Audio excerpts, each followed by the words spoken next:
Welcome to Reddit Confessions. It was just one photo, but it changed everything. I'm Eric Collins, 37. I'm a nonprofit attorney. Calm, strategic, known for keeping my head in rooms where others lose theirs. I fight for justice by day and expect honesty at home. Rachel is my wife, 35, an event planner for the elite. Effortless beauty, all champagne smiles, and curated charm. To the outside world, she's grace incarnate. At home, she's more ambition than affection these days. We don't have kids. Not yet. By choice, we say. But maybe it's more than that. Maybe we both, since the foundation wasn't as solid as we pretended. I was sitting in my office, late. The city hummed outside my window like it always did, that soft murmur of tires over wet asphalt. Rachel had gone to bed early, claiming exhaustion from the gala she'd just wrapped. Her masterpiece. Her triumph. It went off flawlessly, she'd said, slipping off her heels like a queen dismounting her throne. I'd kissed her forehead. Said I was proud. Then she'd gone upstairs. I stayed behind, scrolling through the gallery the event photographer had uploaded. 500 high-res photos of rich people pretending to care. Women in gowns worth more than some people's homes. Men adjusting cufflinks and smiling like campaign posters. All of it perfectly lit. Perfectly composed. But one image, wasn't perfect. Slide 86. I'll never forget it. The composition was elegant. A wide shot of the ballroom from above, chandeliers catching the golden glow, guests mid-laughter, glasses mid-toast. But in the bottom left corner, just barely in the frame, was a mirror. One of those antique French ones Rachel insisted on renting for ambience. And in that mirror's reflection, Rachel, Jordan, not smiling, not laughing, not even talking. He was standing behind her, one hand resting on her lower back, possessive. Her face turned toward his, lips just inches from his. But it was her hand that shattered everything. It was flat against his chest, not pushing him away, not casual, familiar, intimate. A hand that had touched me 1,000 times. A hand I thought I knew. I stared at that photo until the rest of the world faded. At first, I thought, maybe it was a trick of the light. Maybe it wasn't her. But I knew her posture, her dress, the small scar near her left elbow from when she burned herself curling her hair last fall. I zoomed in. The scar was there. The hand was hers. My chest tightened. I felt still. Not angry. Not yet. Just cold. Like someone had opened a window in winter. I looked at the file name. DSC_4086. JPG. I downloaded it. Then I opened a new folder. Named it something simple. Something quiet. Truth. And that's when I realized something even darker than betrayal. She didn't just cheat. She got away with it. Smiled in my face. Kissed me goodnight. Slept beside me like nothing had happened. I stared at that reflection, that accidental confession caught in glass, and I knew exactly what I had to do. I wouldn't confront her. Not yet. I would plan. Quietly. Carefully. The gala was her playground. But the next event? That would be mine.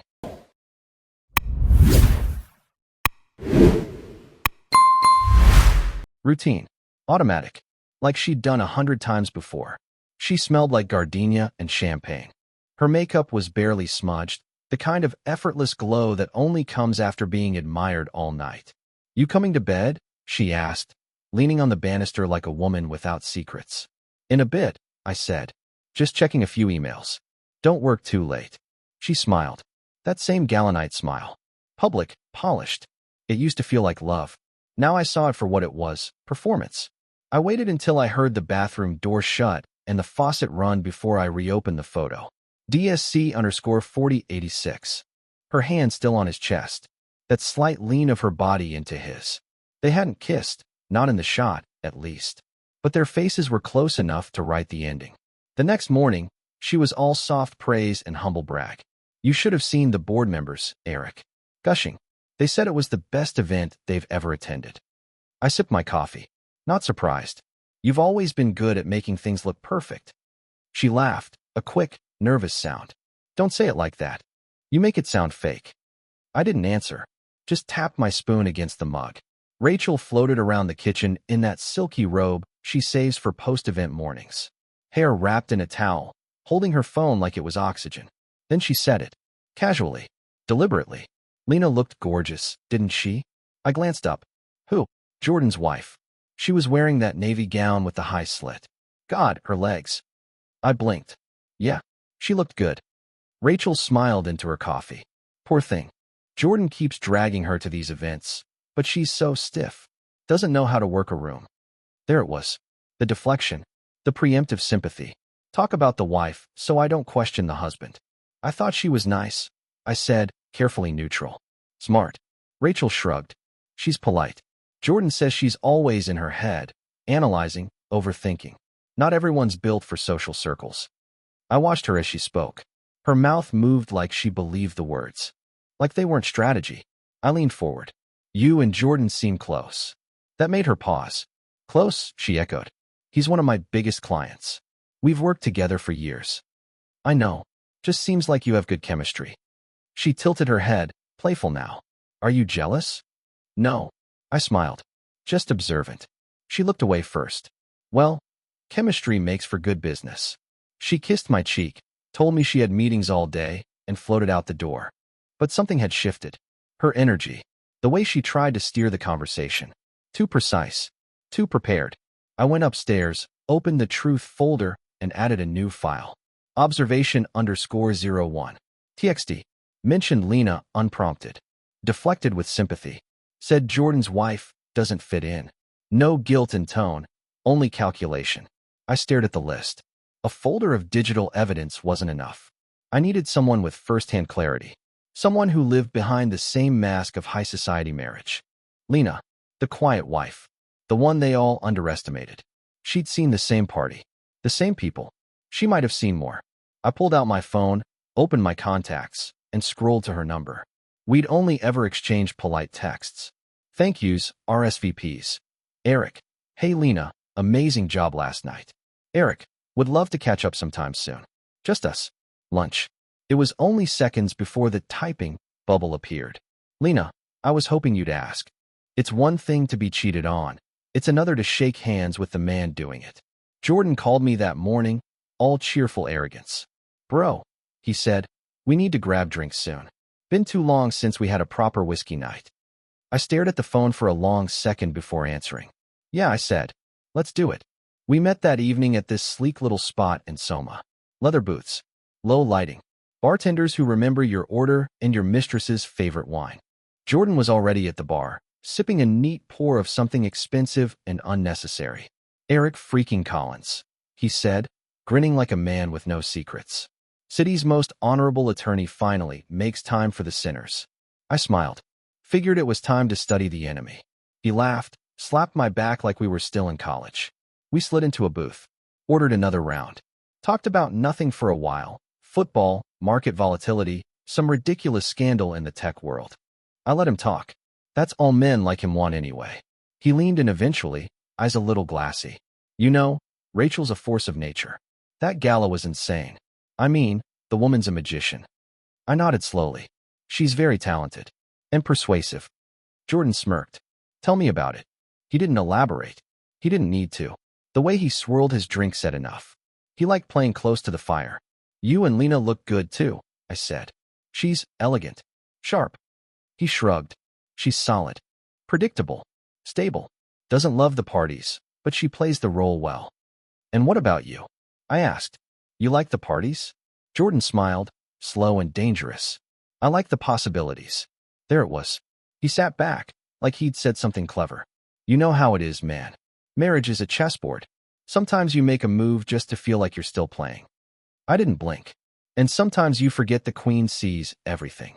He laughed again, not knowing I wasn't joking.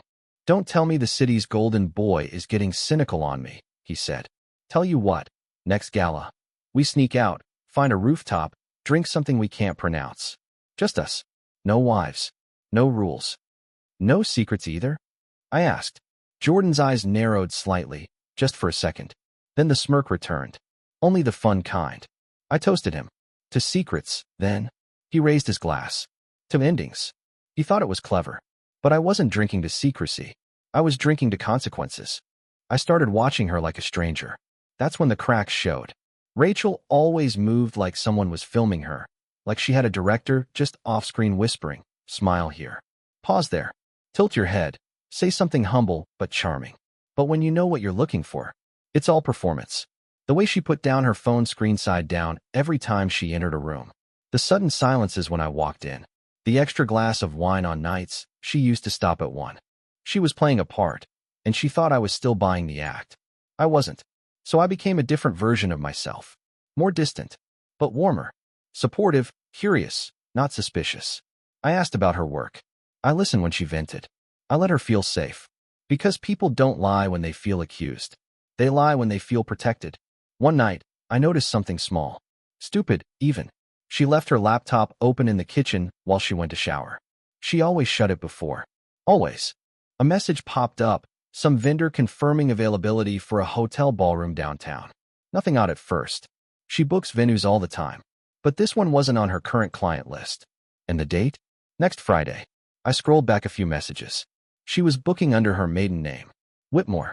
I checked her calendar. Nothing. No entry. No notes. When she came back downstairs, I asked casually, "Where are you off to next Friday?" She froze for half a beat, then smiled. "Oh, that's when I'm flying out. That venue scouting trip in Napa I told you about." "You did?" She nodded. "Too fast." "Yeah, totally. It's last minute. A client changed their mind. I'll only be gone one night." She kissed my forehead. One of those 20-hour turnarounds. Just airports, wine country, and back. I smiled and said, "I'll hold down the fort." She looked relieved. I looked deeper. That night, I made a call. A quiet one. A friend of mine, retired NYPD, now private. Discreet. Expensive. Worth it. His name's Damon. We worked together years ago when a donor's wife disappeared with his offshore funds and an Argentine tennis coach. I sent him the hotel name. The date. One sentence. Find out who she's really meeting. He called me 2 days later. His voice was quiet. She never left the city. I swallowed. Where was she? Checked in at the Langford downtown under the name Rachel Whitmore. Suite 1603. Alone. Pause. No. She checked in with a man.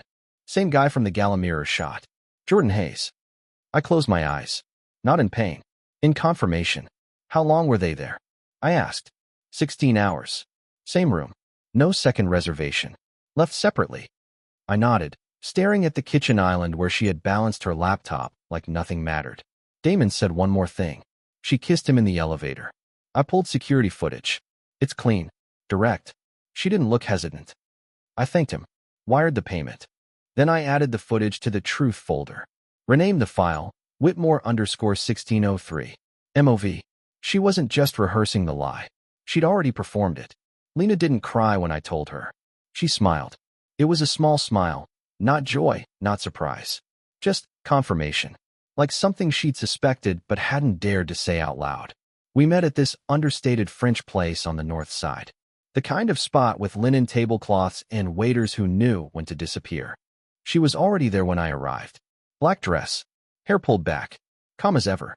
"Eric," she said, standing to kiss my cheek. "How's the world of justice and fundraising?" I smiled. "Duller than your dinner parties." She sat, crossed her legs, and folded her hands on the table. "I take it this isn't about catching up." "No." I took out my phone and placed it face down between us. "It's about your husband. And mine." She didn't flinch. "I think they're sleeping together," I said.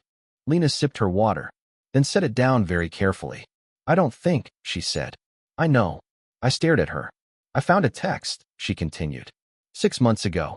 He left his phone on the counter. Message preview lit up. All I saw was, "Last night was dangerous. I can still feel your nails on my chest." "And you didn't say anything?" "I did. Indirectly. I asked how the gala planning was going. He said Rachel was exhausting but brilliant. That's when I knew it was her." Lena looked at me with eyes that had watched this world for too long. "I've been waiting for proof," she said. "Now you have it." I pulled up the mirror photo. The hotel footage. I slid the phone toward her.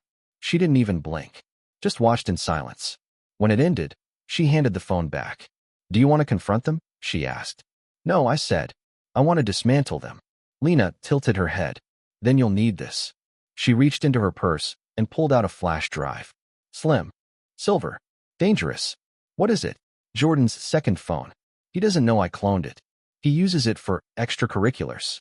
I've been quietly syncing it to my laptop for the last 3 months." I raised an eyebrow.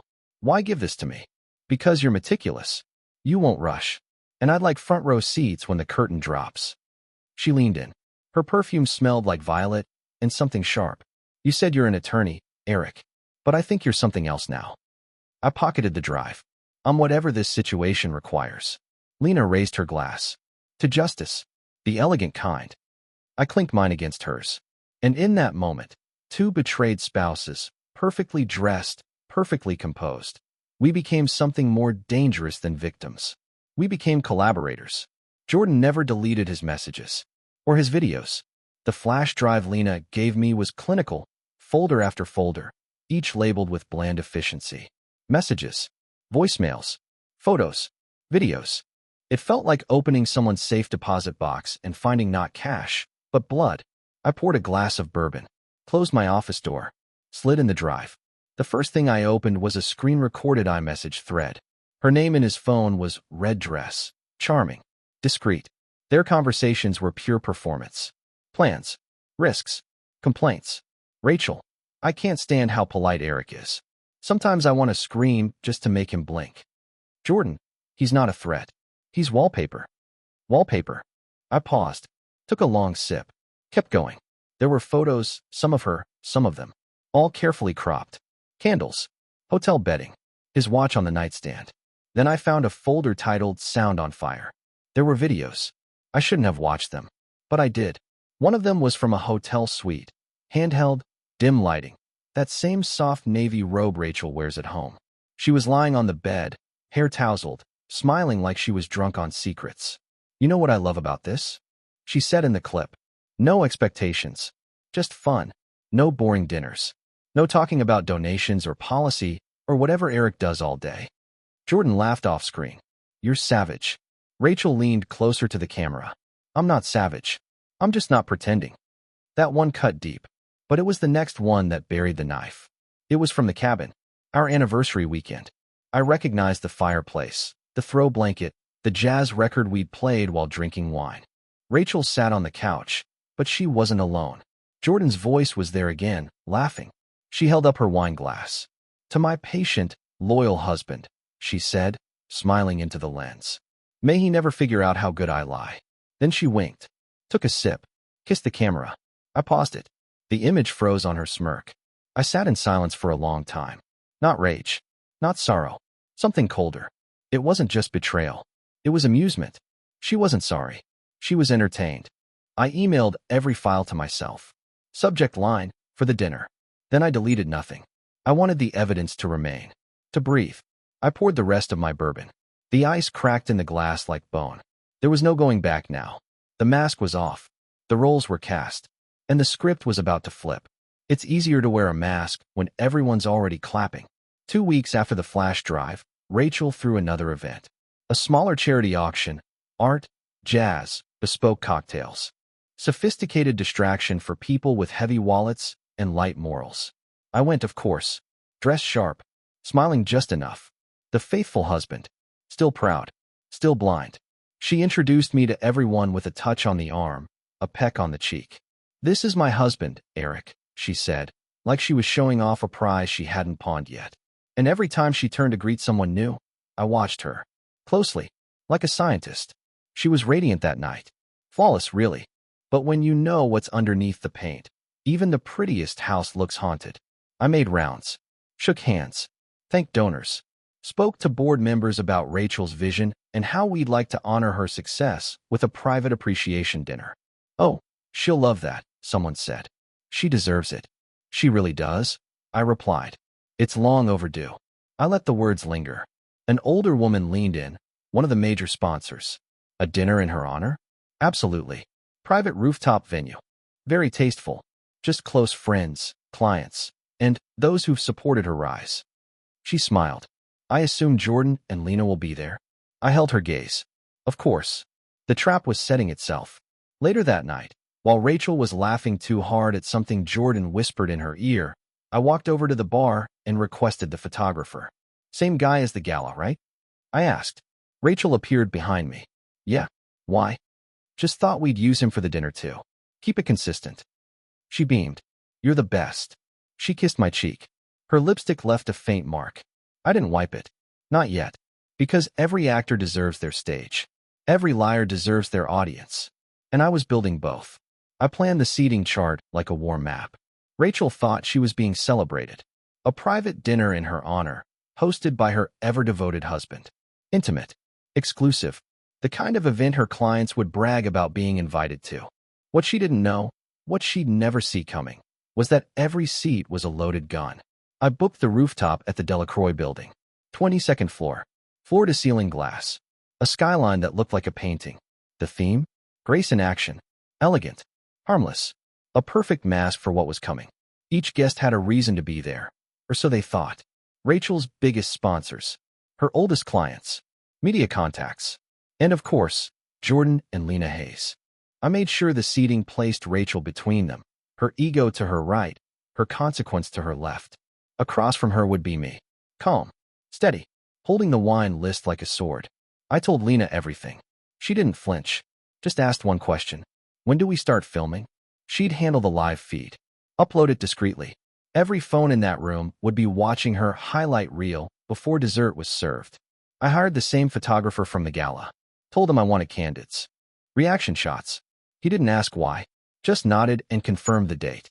The catering was hand-selected, all Rachel's favorites. Braised lamb.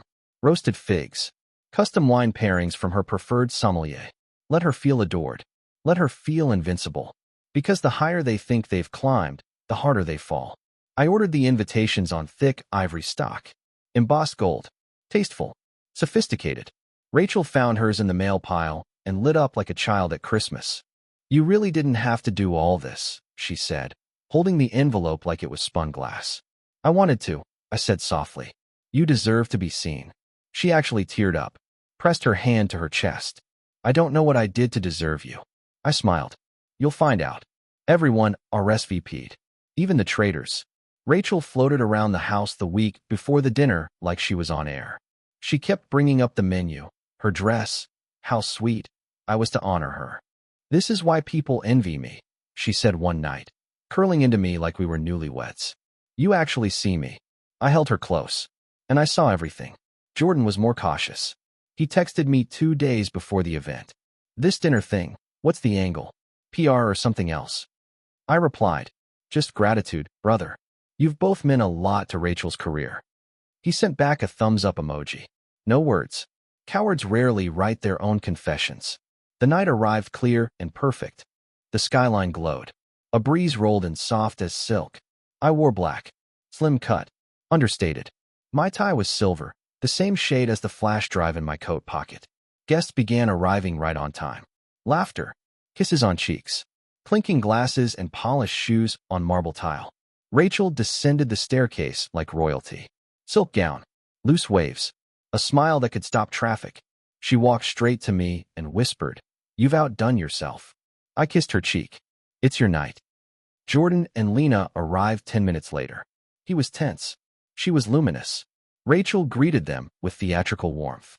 Jordan hugged her longer than he should have. Lena didn't blink. We took our seats. Rachel sat at the head, flanked by power and poison. Jordan to her right, Lena to her left. The photographer circled, snapping candids. Rachel laughed, toasted, told stories. Her eyes sparkled. It was a performance worthy of an encore. But this would be her final act. I tapped my glass. The room quieted. "Thank you all for coming," I began. "Tonight is about one thing, truth." Rachel touched my arm. "You mean gratitude," she corrected, laughing nervously. I smiled. "No, I mean truth." The lights dimmed. Behind her, the projector screen came to life. It started with a photo. Slide 86. The ballroom. The antique mirror. Her hand on his chest. Rachel froze. The room didn't. Murmurs. A sharp inhale. Then came the hotel footage. The check-in under Rachel Whitmore. Suite 1603. Then the videos. The toast from our anniversary cabin. "To my patient, loyal husband. May he never figure out how good I lie." The sound cut like a blade. Rachel stood up, trembling. "This isn't funny." I didn't smile. No one's laughing. Jordan looked like a man trying to melt through concrete. Lena sat perfectly still. Watching. Recording. They say revenge is best served cold. Mine came in 4K resolution. The screen behind Rachel kept rolling. More footage. More messages. More rot beneath the polish. There was no commentary, no narration, just truth, uninterrupted. Jordan stared at the table, his jaw clenched, his hand balled into a fist. But he didn't move. Because where would he go? Lena sat with her phone recording the room. Live. Streaming. To an audience they didn't even know they had. Rachel's face shifted every second. Shock, confusion, rage, humiliation. Then she did what people like her always do when the mask slips. She looked for someone to blame. She turned to me, voice shaking. Eric, what is this? Proof. Of what? She whispered. I leaned forward slowly. Of how good you've become at pretending. She shook her head. You went through my messages? No. I went through the mirror. That shut her up. The room was silent now. You could hear every breath. Every fork set down. Every heartbeat picking up speed. Someone across the table whispered, Is this real? I looked at them and answered, Yes. Another voice, Are they? I nodded. Yes. Jordan finally spoke. You planned this. I met his eyes. Calm. Centered. You handed me the script. I just gave it a better ending. He stood. You vindictive. Lena cut in, her voice low but slicing. Sit down, Jordan. Every person here is watching your reputation bleed out. The more you talk, the faster it dies. Rachel looked pale. Her hands trembled. She turned to me again. I loved you, she said, barely audible. No, I said. You loved being adored. It's not the same thing. She blinked. Tears forming now. Not sorrow, panic. I stood and addressed the room. I invited you here to show you what's real. Because too many people wear masks in this world. And I believe the truth deserves an audience. I let that settle. Then I looked at the projector operator and gave a subtle nod. The final image appeared. Rachel and Jordan, in bed, smiling at the camera. Not explicit, just intimate. Too intimate. The timestamp was clear. Our anniversary weekend. And below it, in plain white text, Thank you for celebrating with us. The screen went black. Her empire collapsed before dessert was served. After the screen went black, there was no applause. No one raised a glass. They just stood up, one by one. Some avoided eye contact. Some whispered apologies. Most just left, heels echoing, ties loosened, silence louder than music. Rachel didn't speak. She couldn't. The woman who commanded rooms with curated charm was now gripping the edge of the table like it was the only thing keeping her upright. Jordan was the first to move. He turned to Lena. You filmed this. She didn't blink. No. I broadcasted it. His phone buzzed before he could reply. Again. Then again. Then again. Notifications, emails, alerts. His face dropped as he checked the screen. Jesus Christ. I already knew what it was. Lena had uploaded the full video, the mirror, the messages, the hotel, all of it. Unlisted link. Sent to every board member of his company. Every investor. Poetic justice in HD. Rachel's phone lit up too. First one message. Then three. Then the screen turned red with a call from Marla, Park, and Fifth Events. She didn't answer. Just stared at it. Pick it up, I said. It's probably about the Johnson fundraiser. Or maybe the Concord Ball. Rachel slowly turned to me. Her voice finally returned. Weak. You ruined me. No, I said, standing. You did that. I just turned the lights on. Another guest walked past her, murmuring, We'll be in touch about the deposit. She looked like she'd been punched. Please don't do this, she whispered. This is my life, Eric. I leaned down, close enough that only she could hear. You mocked our anniversary in a hotel bed with my friend. You made toasts behind my back. And now you're asking for grace? She blinked fast. I smiled softly. You trained me to smile through betrayal. I'm just following your lead. Jordan grabbed his coat and stormed out. Lena didn't move. She just watched Rachel, like someone studying a dying star. Rachel slumped into her chair, mascara streaking. Her hand trembled as she reached for her wine. Too late. Too exposed. Too undone. I walked away. I didn't look back. Because I didn't need to. The next morning, my inbox was full, none from her. News outlets didn't pick up the story right away. But LinkedIn did. So did the private Slack channels where reputations are currency. By noon, Rachel's name was trending in the nonprofit circuit. Charity queen caught in affair scandal at her own celebration. Gala gone wrong. Viral video shocks elite donor circles. One anonymous blog even broke down the mirror photo like it was a Zapruder frame. Is that her hand on his chest? Zoom. Enhance. Confirmed. My favorite headline? Reflections of a fraud. I didn't speak to the press. Didn't need to. The footage spoke for itself. But my donation link? That blew up. People were angry, not just at her, but at the mask, the performance. And they loved that someone finally pulled the curtain. My nonprofit received triple the usual support that week. Emails poured in. Thank you for standing in the truth. Elegant revenge. We stand. Eric, you are the calmest hurricane we've ever seen. Poetic justice sells. And Jordan? His company issued a statement by Friday. Mr. Hayes is taking a temporary leave of absence to focus on personal matters. Translation, you're done. Lena made sure of that. She served the divorce papers publicly at his office, in front of his assistant and his board. The internet ate it up. Rachel didn't call. Not the first day, not the second, but on the third. She showed up. At my office. No makeup, no mask. Just her. She looked smaller. Not physically, emotionally. Like someone who had finally heard what silence sounds like when applause dies. I opened the door, but didn't step aside. She stood there for a beat. Eyes glassy. Voice fragile. I just need 5 minutes. I didn't say yes. Didn't say no. Just walked back to my desk. She followed. Sat in the chair across from me. The same one she used to nap in while I worked late on case files. She didn't speak for a moment. Just stared at her hands. Then, I deserve everything that's happening. I know that. I said nothing. I was stupid. Selfish. I thought I could have both, the image and the indulgence. I never imagined you'd. She trailed off. Looked up. Do this. I finally leaned forward. I didn't do this, Rachel. You did. Tears welled, but she didn't let them fall. I still love you, she whispered. I never stopped. That made me pause. Because it was a line she used to say like a song. Something rehearsed. Pretty. Comfortable. But now it sounded like a question. I reached into my drawer, pulled out my phone, and tapped play. Her voice filled the room. To my patient, loyal husband, may he never figure out how good I lie. She flinched. I kept that one, I said. For moments like this. She nodded. I deserve that. No, I said. You deserve honesty.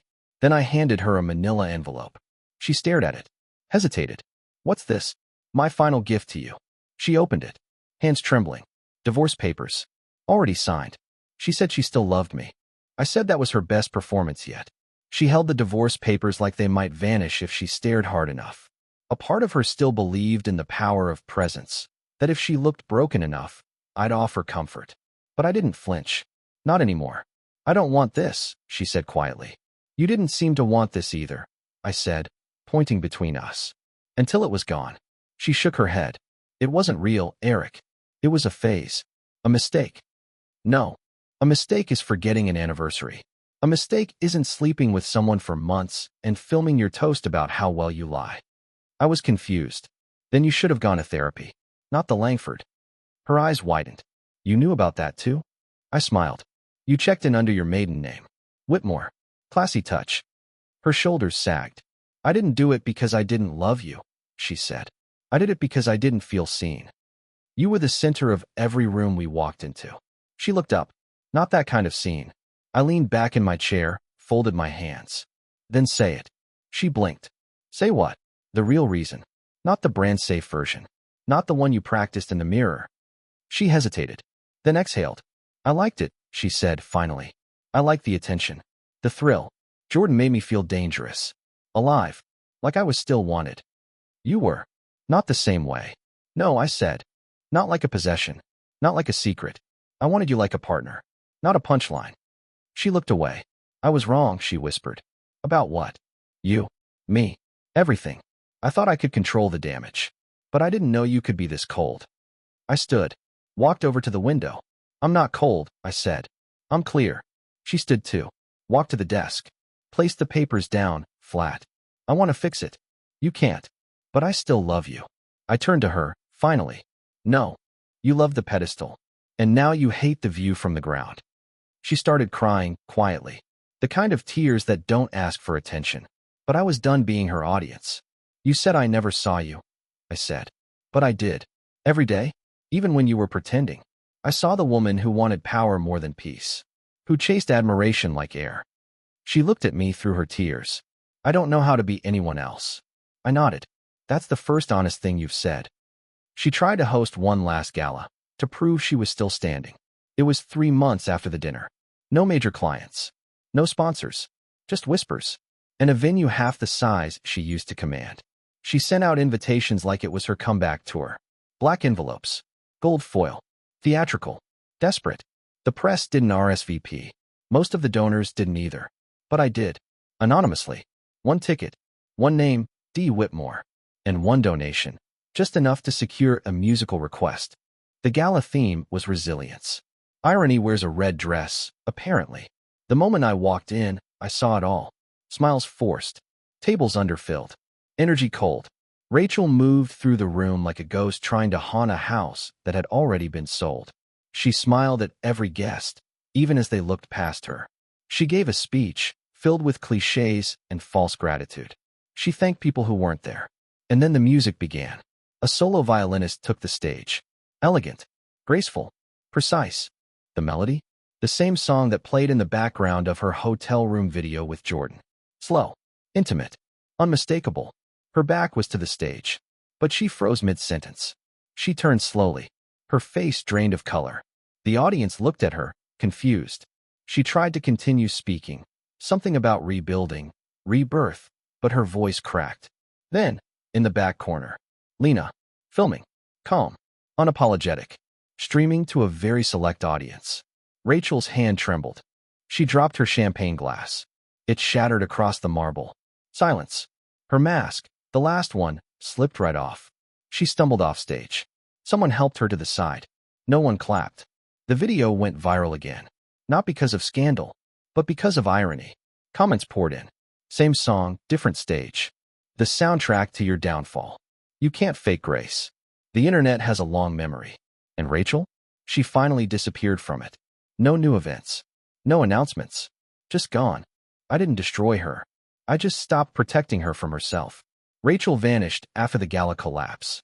No press. No posts. Her website went down. Her company dissolved. The city moved on. It always does. But the people remembered. Not the scandal, not really. They remembered the way it ended. With silence. With elegance. With a violin. That kind of ending burns into memory. Me? I rebuilt. My nonprofit exploded. Donors wanted integrity. And irony. I gave them both. I started being invited to panels, fundraisers, think tanks. People wanted to hear how I stayed composed. How I handled public betrayal with private dignity. They didn't know the truth. That it was never about staying composed. It was about precision. The right cut. At the right time. With the right audience. Lena and I stayed in touch. We weren't romantic, not even close.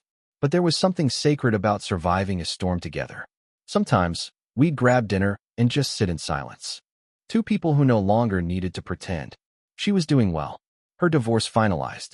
Her own investments growing. She said once, over wine, "You didn't just end her career. You ended her performance." And I told her the truth. No. I gave her one last standing ovation. Then I left the theater. Months passed. Seasons changed. And then came the nomination. City Award for Ethical Leadership. The irony nearly made me laugh out loud. But I accepted it. Because sometimes justice wears a tuxedo. The ceremony was black tie. Champagne. Speeches. Flashbulbs and polite applause. They called my name. I stepped up. Clean suit. Calm smile. I gave a short speech about truth. About how silence can be complicity. About the importance of grace, not the kind you perform, but the kind you live. I thanked no one. I just spoke. Then I turned to walk off stage. And that's when I saw her. In the back. Rachel. Alone. Hair pinned up like the old days. But different. Smaller. Like someone watching a life she used to live from the outside. Our eyes met. She didn't smile. Didn't cry. Just nodded. Once. And I nodded back. Then I walked off stage. Because some stories don't end with fire. They end with reflection. And the quiet click of a door that won't be opened again.